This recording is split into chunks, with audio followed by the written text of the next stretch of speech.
Hai semua, dalam video kali ini Abang Telco ingin tunjukkan cara-cara untuk anda terminate nombor rewan anda. Okey, sebelum itu jangan lupa untuk like, share dan subscribe untuk menyokong channel Abang Telco. Okey guys, mari kita mulakan. Langkah pertama, akses borang rewan customer service. Okey, pertama sekali kita perlu akses borang online tersebut sama ada melalui QR code yang tertera pada skrin ataupun melalui link yang Abang Telco telah sediakan dalam description di bawah. Abang Telco cadangkan anda untuk isi borang dengan menggunakan handphone bagi memudahkan lagi proses. Okey, selepas anda scan QR code ataupun anda buka link yang Abang Telco telah sediakan di bawah, anda akan terus ke borang customer service yang anda boleh lihat pada skrin. Anda boleh menggunakan handphone ataupun komputer untuk mengisi borang ini dengan selengkapnya. Untuk langkah kedua, anda perlu mengenal pasti jenis permohonan anda. Okey, kita scroll sedikit ke bawah. Okey, dalam bahagian ini anda perlu nyatakan permohonan anda. Anda boleh memilih daripada 9 jenis permohonan. Permohonan pertama, general inquiry. Ini kalau anda ada sebarang pertanyaan, kemusykilan, ada benda tak faham, tanya saja. Nombor 2, sign up Red One Postpaid. Ini kalau anda ingin daftar nombor baru ataupun untuk kekal nombor semasa anda dan bertukar kepada Red One. Ketiga, untuk upgrade ataupun downgrade plan semasa Red One anda. Keempat, untuk terminate line ataupun terminate account Red One anda. Kelima, untuk membuat pembayaran bil ataupun untuk unbar line yang telah disuspend oleh Red One. Keenam, untuk buat semakan bil semasa. Ketujuh, untuk buat penukaran nama tuan punya akaun Red One ataupun change account ownership. Kelapan, untuk upgrade subline ke master line. Dan kesembilan, terakhir sekali, untuk mendaftarkan diri anda sebagai ejen jualan Red One. Oh ya, okey, selepas kita dah go through 9 jenis permohonan tadi, jangan lupa untuk isi nama penuh, full name, nama penuh seperti di dalam MyCard IC, nombor MyCard anda juga untuk rujukan kami, dan jangan lupa untuk tekan save form link for future usage. Okey, ini penting supaya anda dapat rujuk semula borang ini di masa hadapan. Okey, untuk sesi kali ini kita akan belajar cara untuk terminate line Red One. Jadi kita klik butang nombor 4 dan kita scroll ke nombor 4.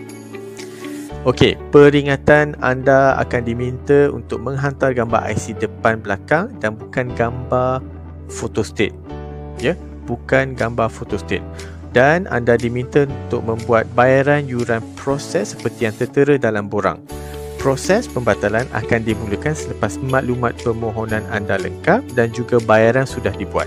Sekarang Abang Telco akan terangkan dengan terperinci cara untuk isi borang ini. Okey, pertama sekali klik link process fee. Anda akan dibawa ke page bill please, yang mana anda boleh membuat pembayaran secara atas talian. Selepas anda tekan pay, anda boleh menggunakan mana-mana akaun bank yang ada di Malaysia untuk membuat pembayaran. Dalam page pembayaran ini, pastikan anda isi nama, email dan juga nombor telefon yang ingin diterminate sebagai rujukan kami. Jangan lupa untuk print screen bukti pembayaran untuk rujukan tim Abang Telco. Okey, selepas kita selesai buat pembayaran, kita kembali semula ke borang pembatalan Red One. Okey, bahagian kedua, anda perlu isi semula nombor yang ingin diterminate.